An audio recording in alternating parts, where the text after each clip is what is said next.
part of SAT math is making the problems less abstract, making them more concrete, making them more solid, easier to work with. What's easier to work with? It's easier to work with numbers than variables. So you can pick numbers for variables, usually it's easier.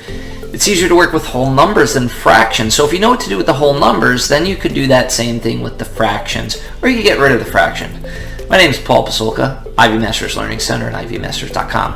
And today we're going to look at Test 6, Section 3, number 15, which reads, which of the following is equivalent to a plus b over 2 quantity squared?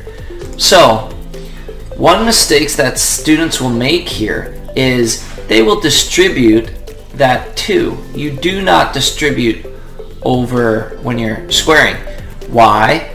Because 9 squared is 9 times itself. This is a plus b over 2 squared. So it's a plus b over 2 times itself. If you did distribute, what you would wind up with is answer choice B. And that's wrong. And it looks like A is if you wrongly distributed and then also forgot to square the bottom. So that's not right either. It's going to be either C or D. We're going to have a middle value. Anytime you're squaring a quantity of 2, anytime you're squaring a binomial, you'll get a middle unless it's difference of squares. So, like we said before, a plus b over 2 quantity squared is a plus b over 2 times a plus b over 2. And if you did FOIL it, we multiply the first, we get a squared.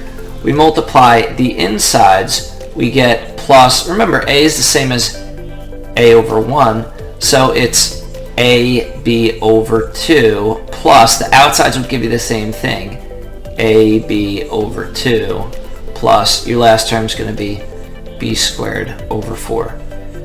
Now, you could answer this question at this point. How could you answer this question?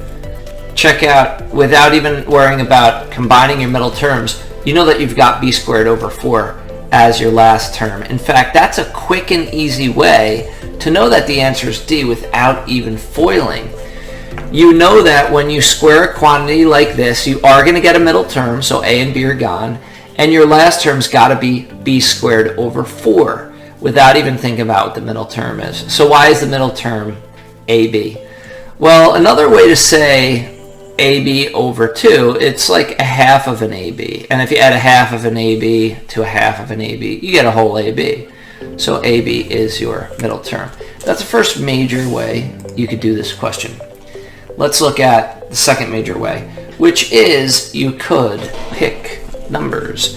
So I'm going to make we want to stick to simple numbers. I'm going to make my a equal 2. And I'm going to make my b equal 6. So I'm picking an even number for a, I suppose. Whatever, it's fine.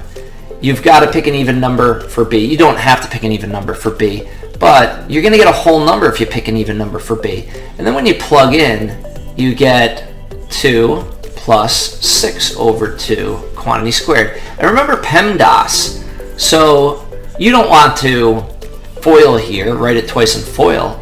It's just 2 plus 3 quantity squared. You get 5 squared and you get 25. So now your answer is 25.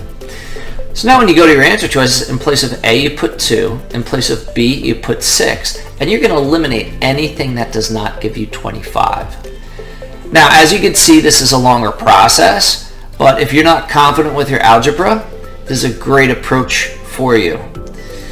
So notice, before we found that our answer was D, and sure enough, if we plug 2 squared plus 2, and your B was 6 times 6 plus, that B is 6 plus 6 squared over 4.